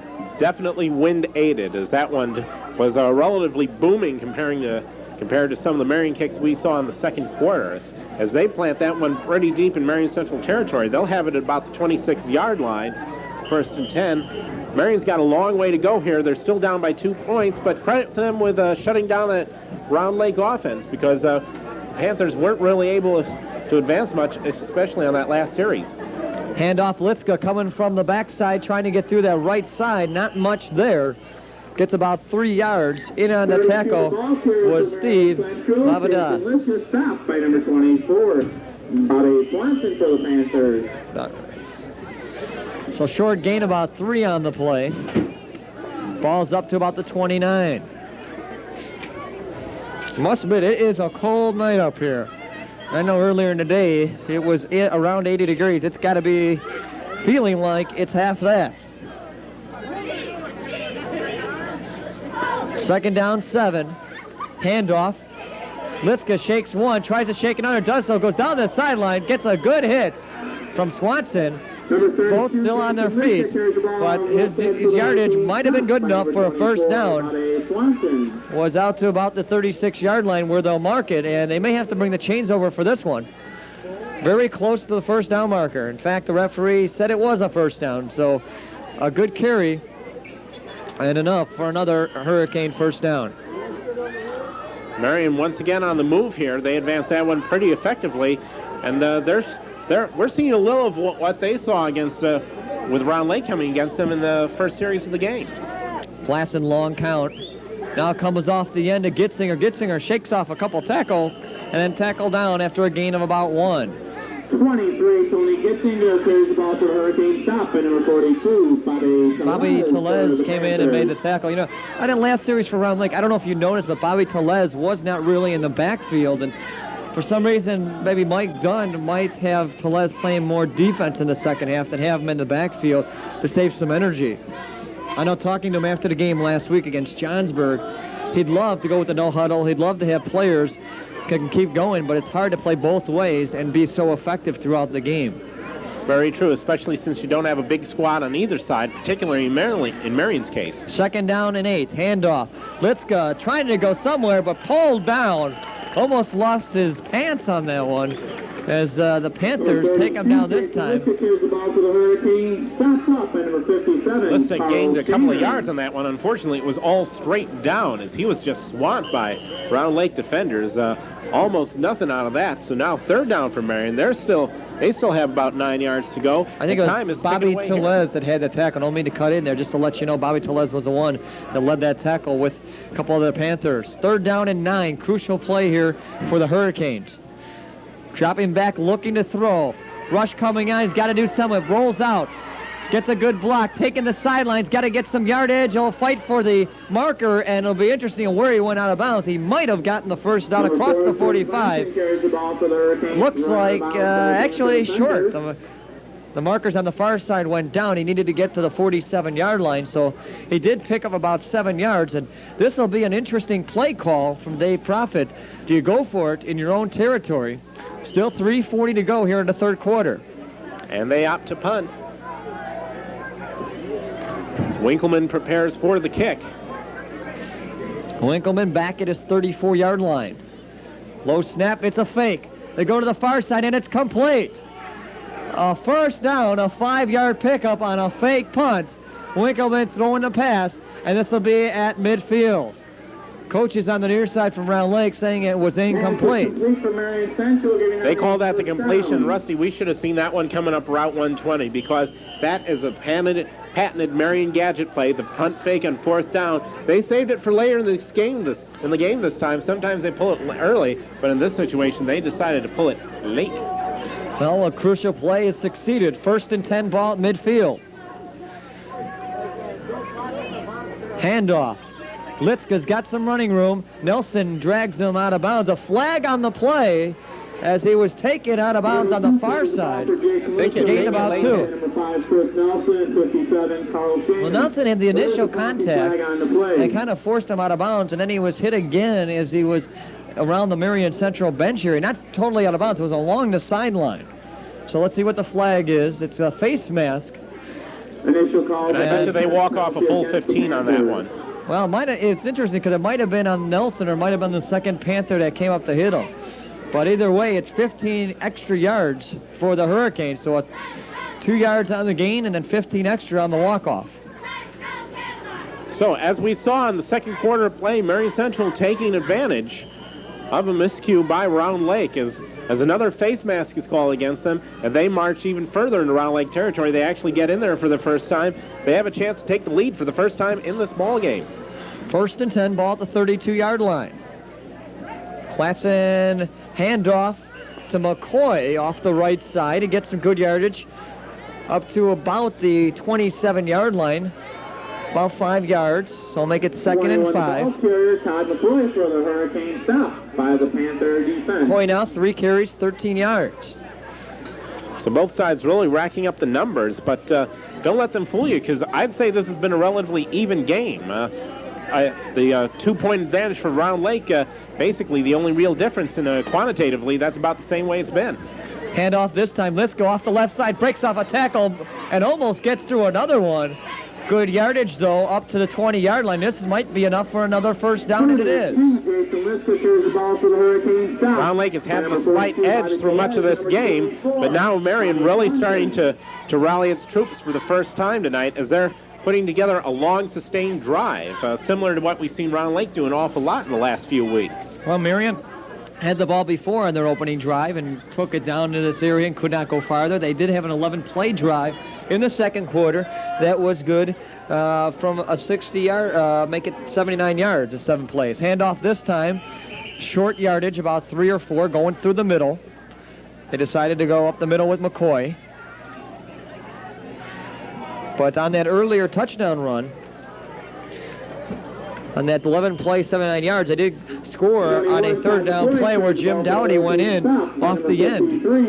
They brought him around the end, took the ball in, and virtually nobody saw him.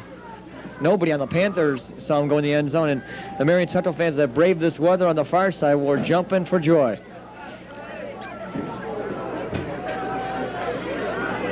Up the middle, and again, strong yardage through that middle. This time, Gitzinger. Actually, Klassen had kept it himself for about 2 or 3 yards. And if Marian jumps into the lead here, then they couldn't possibly be doing it at a better time, because we're at 1:10 and rolling here in the 3rd quarter of play. There's not much time left. They could score at just a point right before they switch ends for the 4th quarter, which means they'll have the wins at their backs. So one thing Marian's doing at this point is keeping Round Lake's offense off the field, and there we saw jumping on the far side of the line, and that's the first real mistake we've seen on either offensive line. It's been a pretty clean game, at least by that standpoint, outside of the Panthers had a couple of penalties on defense lining up offsides. So this pushes it back, makes it a tougher 3rd down play with 7 yards to go for the 1st down. And you know that right now Dave Profit and his Marian Central Hurricanes are thinking score, because Marian needs these points quite badly, because this could, you never know, this could be their last best chance of the game. We're now under a minute to go here in the 3rd quarter. This is a handoff. Liska cutting back, going through the middle, fighting his way down inside the 5, or actually about the 6. A big play, 3rd and 8. And Liska comes through. Liska managing to go the wrong way on a one-way street, going right against that grain. Threw a lot of Round Lake players heading the wrong way. He almost popped through for the score, but he was stopped by the last 2 men who had a shot at him. Still, Marian Central inside the 10, 1st and goal. Once again, they are threatening here, and they've been very good from short yardage. Dowdy set up to the far side, 3-back set. Liska now 15 carries, 90 yards. Klassen on a handoff, gives it to Gitzinger to the end zone for a touchdown off the right side. And the Hurricanes have gone in with 6 seconds to go for a touchdown. Gitzinger, he was nearly brought down 2 or 3 times there, but he just stumbled and bowled his way through to get the touchdown. And Marian Central jumps into front with an 18-14 lead, and they really need to go for 2 on this one. Well, the touchdown makes it 18-14. Hurricanes will go for 2.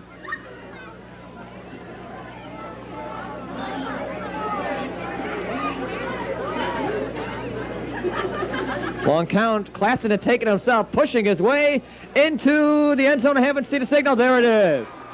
He pushed his way hard. Some good central line there by the defense trying to push him back, but not enough. Klassen gets in on a quarterback keeper. So 6 seconds to go 3rd quarter. It's 20-14 Hurricanes. And that was a crucial 2-point conversion for the Marian Hurricanes, because with just a 4-point lead, a touchdown would easily give the Round Lake Panthers a lead. At least at this point, they can still slow them down on the conversion attempt should they come back and tie. And I think that's a distinct possibility. Very good, very well executed drive by Marian Central. Few mistakes there, especially in the way of penalties. But for the most part, they kept it moving efficiently. They didn't have too many clock stoppages. They kept it on the ground. They were just plowing forward. Round Lake was able to slow them down from time to time, but they couldn't really stop them. Marian just marched down the field, got them back on the board. So this is the way both teams generally play, and Marian Central showed that it's capable of doing so. So now they have the 6-point lead, and they're about to get the advantage here as we go down the line of the wind at their backs.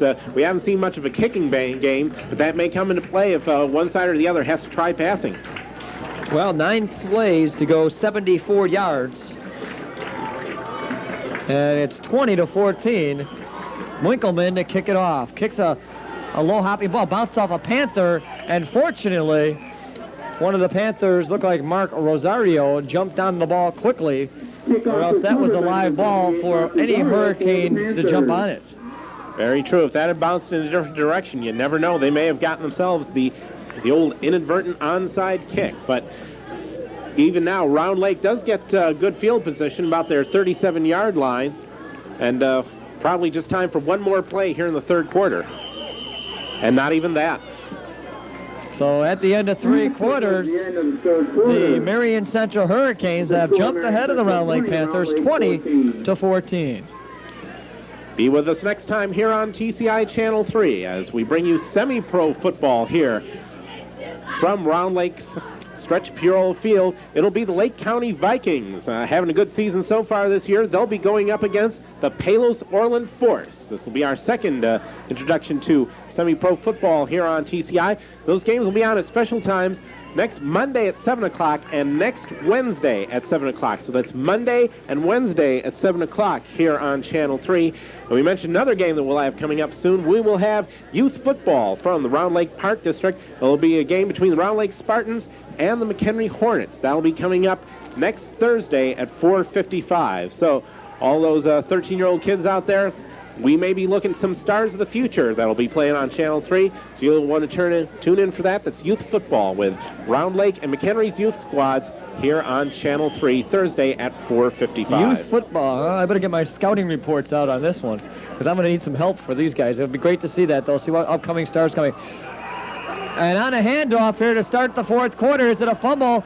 The whistle had blown. Marian's jumping around like they have, and it looks like they have the football. There's a fumble on the play recovered by the Hurricanes. So serious trouble for Round Lake here as first they almost turn the ball over on the kickoff, and now on their first play from scrimmage here in the fourth quarter, they give it away on a fumble. Now Marian is at the Round Lake 37. They're threatening to score again, and another touchdown will definitely give them a big advantage. This almost looks like the opposite of what we saw last week when Round Lake took advantage of Johnsburg. A critical mistake. Liska off the far side has running room down the sideline. Still on his feet. The 20 flag thrown. 10-5 into the end zone for a touchdown. Let's see if this comes back, though. There might have been a clip somewhere back around the 30-yard line. My instinct saying that's what's happening. Clip up, and probably the clip, as normally happens, is what resulted in the touchdown. It's what caused the touchdown to confer. The officials talked this one over. And it looks like this one may be coming back. Maybe, I don't know. Let's see what happens here. A couple of Hurricanes are talking on the side. No. Penalty is a face mask penalty against Round Lake. It has been declined. A face mask on the play. So one play into the end zone off the fumble, and Marian Central puts points on the board. A 38-yard run from scrimmage. And now they'll prepare to kick. First time we've seen anyone kick for the extra point for the first time tonight. And Marian turned this around in just a matter of seconds, it seems like.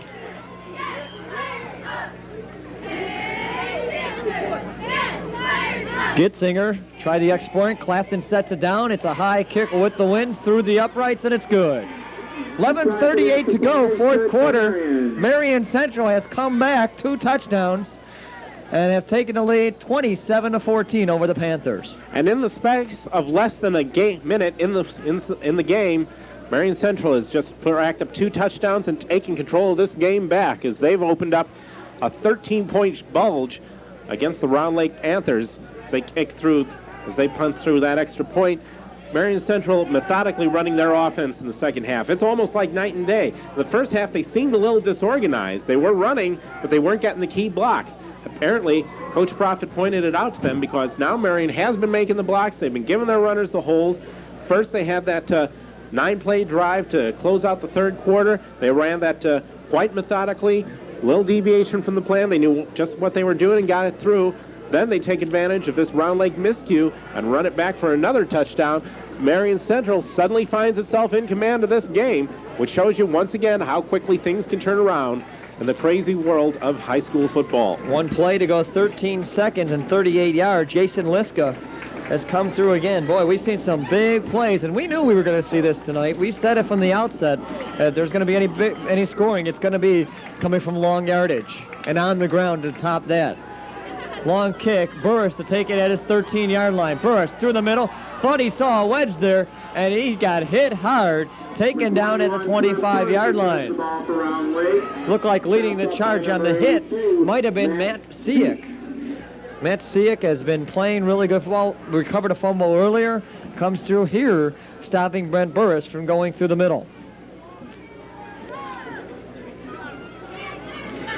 Round Lake now facing an awful tall mountain to climb, but they still have plenty of time to do it.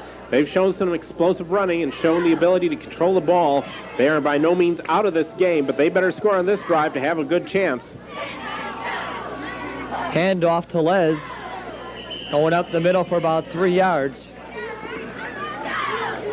You know what surprises me? I go back into the third quarter, and when I mentioned earlier, when Tellez wasn't in the backfield, they put Thompson back there.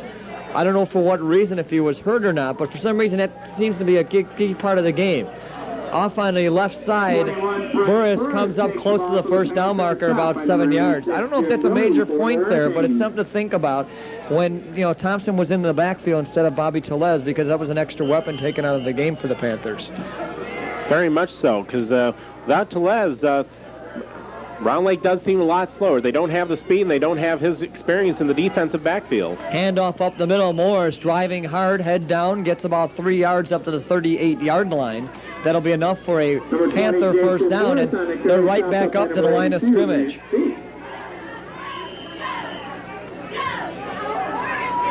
Round Lake in a particular hurry. They play a pretty quick offense, but they're practically in a 2-minute drill as they aren't bothering to huddle. They're just keeping it going. Morris up to the far side. Tellez spins off a tackle, then dragged down by the ankles. In on the tackle was Tim Day, a senior at 6 feet, 185 pounds. We haven't had a chance to call too many numbers out here. It's tough to see the numbers out here a little bit, but try to pick up the tacklers as much as we can. Second down and 11.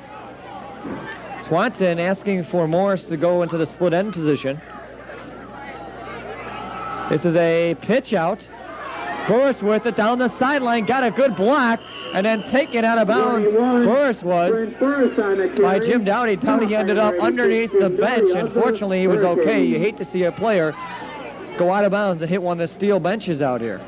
And I tell you, it can be pretty dangerous on that sideline. We've seen a few encounters in the last few weeks, players plowing into spectators, photographers, benches, other players on the sideline. When you go there, there's a lot of chance of injury, and you got to be careful. Third down and 5. Morris in motion, far side. This is a pitch.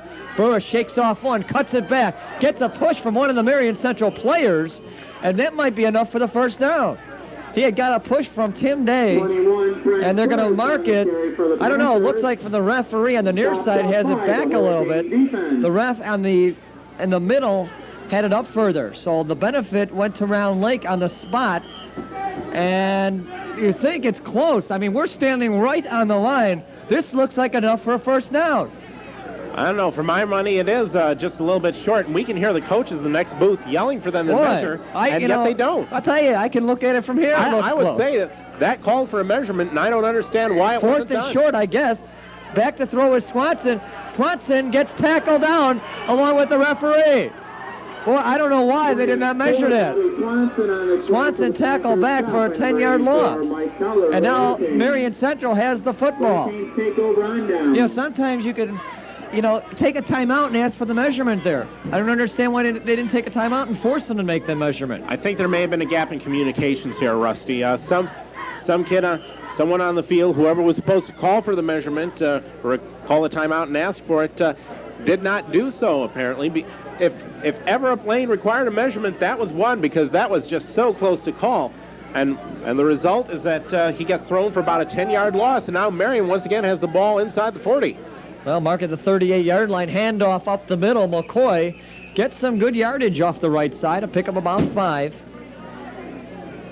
Well, the referees could have taken time there, or actually I should say Round Lake could have taken time there to force a timeout for them to measure, but apparently it was mistaken. I mean, from our vantage point, hate to look back on it, that was awfully close. I mean, if anything, if you're short, and to ask another question on this, why was Swanson rolling back on 4th and short when all you had to do was take a quarterback keeper and fall forward?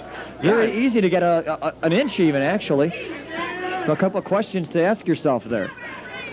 Pitch out on an end. Dowdy coming off the left side, has a block or two, now cuts it back, going to the far side, across the 30, and tackle down. That play was seen earlier. That was a good for a 9-yard touchdown run. This time only goes for 7. And a nifty reverse for Marian Central. Even as he's going down, he's able to get the pitch back to the man, heading the other way on the reverse. And Marian is starting to give their runners the key blocks. That one worked perfectly for them. He wasn't able to get the first down, but he did get a significant gain. So they're within striking distance of that first down and more. 3rd down. Handoff, Liska off the left side. He's got running room, hops over a Panther, and then is tackled down about the 23-yard line. That's enough for a first down, a gain of about 7.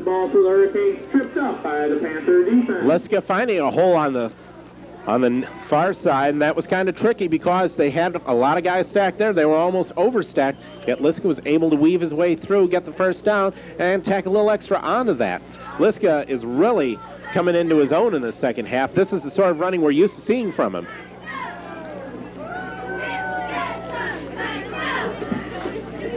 "25-yard line, handoff. Liska still on his feet, will get 5 yards. He was tripped up in the backfield. And it looked like Bobby Telez kind of tripped him up there, so a gain of 5. Liska now 19 carries, 145 yards, and that includes 2 touchdowns here in basically the last 2 touchdowns scored by Marian Central. I think I see a star in his horizon, specifically the star of the game from Channel 3. Prep player of the game, looks pretty close. I had a feeling Jim Dowdy might get it, but it might change here with the way Liska's running. Handoff, this time Gitzinger off the left side, spun around, tackle down, short yardage of only 2 on the play. And their tackling was Ken Meckler leading the charge for the Panthers. If anything, Marian Central's taking time off the clock and keeping Round Lake away from the football, and that's the one thing that Marian has done successfully in the second half. Even if Marian were to turn the ball over here right now, it would still be worthwhile because they've got Round Lake in deep in their territory. They're eating time off that clock. We're up to 6:05 and rolling, and they've got the big 13-point lead to work with. This is a handoff up the middle. McCoy picks up a few yards, and actually that might be enough for the first down. I'll tell you, the Panthers have been shut down here in the second half. And you got to give credit to whatever adjustments Dave Profit has done in the locker room because Round Lake has not been able to do anything offensively. Whatever he said at halftime had a definite effect, and I bet he emphasized blocking for his runners because that's what's kept Marian in this game. They've been able to get their guys into the Round Lake backfield, and that's turned the tide for them. Well, the only thing we've seen out of Round Lake, they had 4 plays punt. 1 play was a fumble by Swanson on the exchange, and then we saw them losing the ball on downs. Another run to the outside, and they're close to another first down here as they get down really deep. Looks like it'll be second and just under 2 here. And keep in mind, if Marian puts 1 more touchdown on the board, good night, Gracie. Well, I give a lot of credit to Dave Profit for what he's done here this evening. It's impressive. Because basically they were out of this ball game. Round Lake was on top of the board until the second half, leading the way. Looked like they were in control of this game until the second half. Second down, 2 yards away for the first down. Keeper for Klassen off the left side. I don't think he's got enough for it. Let's see where they mark it. And apparently, let's see, it's going to be close by the marker. I think they're going to get it. Yeah, they got first down there, so the ball will be marked at about the, let's call it the 3-yard line. So a 2-yard gain. And if Marian doesn't come away with a touchdown on this one, I would be awfully surprised because they are just totally in Round Lake's face here at this point, and they're threatening to take a 3-touchdown lead. And I don't think there'll be enough time for Round Lake to surmount this. Remember, we're at 4:30 and rolling. They've taken off a lot of time here. Klassen gives it to Gitzinger. Gitzinger, or actually Klassen takes it himself into the end zone, but a flag in the backfield. Boy, I even got faked out of that handoff. And let's see what the flag is. Looks like it's against Marian Central. I thought for sure it was handed off to Gitzinger. And fortunately for us, our eagle-eyed cameraman, Herb Ferguson, was able to pick that up, but they did have a holding against Marian Central, so that one comes back. Yeah, it's not often you get fooled out there on the field, at least not by my vantage point, but that time, I must admit, he got me on that fake. But holding is the call. This pushes it back probably to the, let's see, it depends on where the holding was, and this is going to be brought back some good yardage. Probably the 18-yard line. Let's see here. And now we have an unsportsmanlike foul charge holding call and an unsportsmanlike to the, I don't know, I would assume it's got to be somewhere along the bench over there, whether it's one of the coaching staff. So you have a 10-yard loss and a 15-yard loss. So the ball is back to the 29-yard line.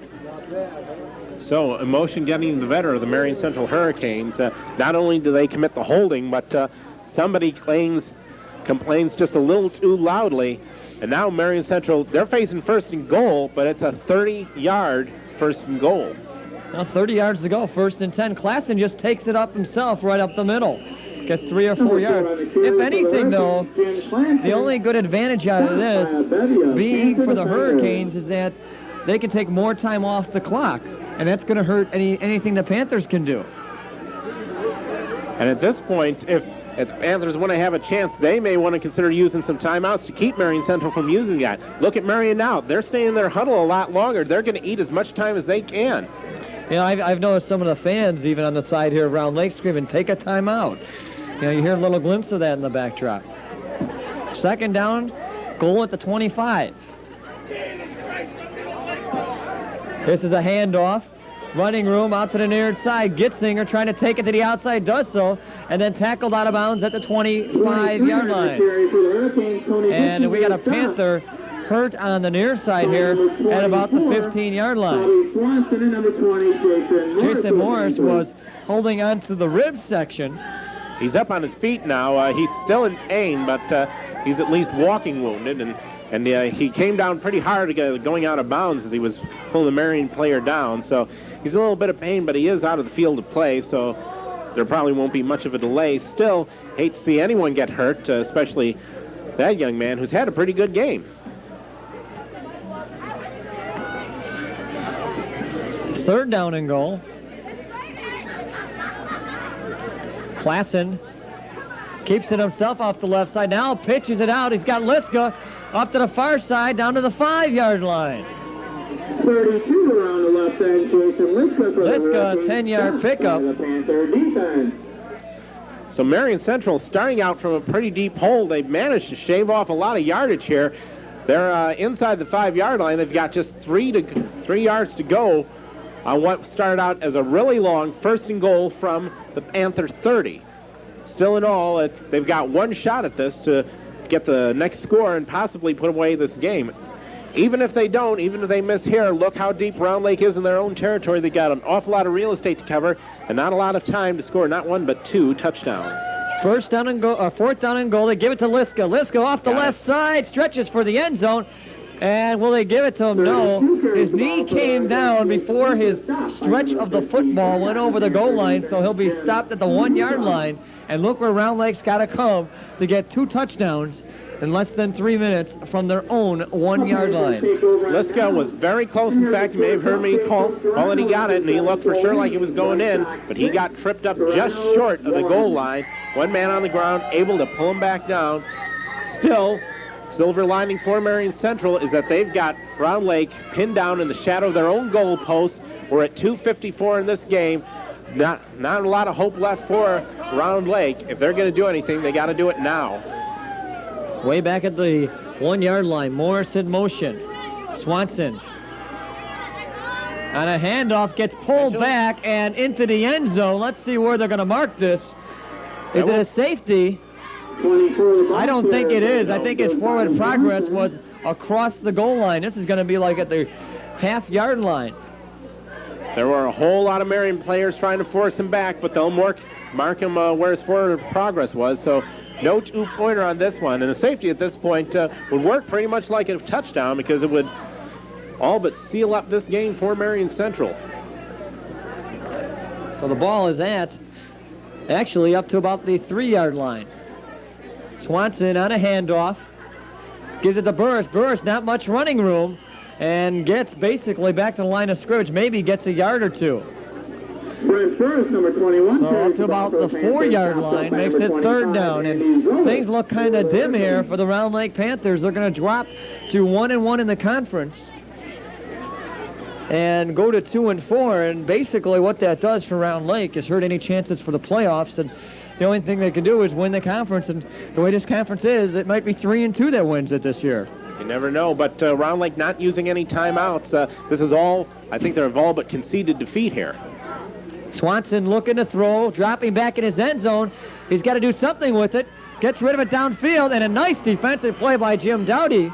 Just getting a hand on the football in front of Chris Nelson at about the 30-yard line. So 4th down, and the Panthers are going to have to punt.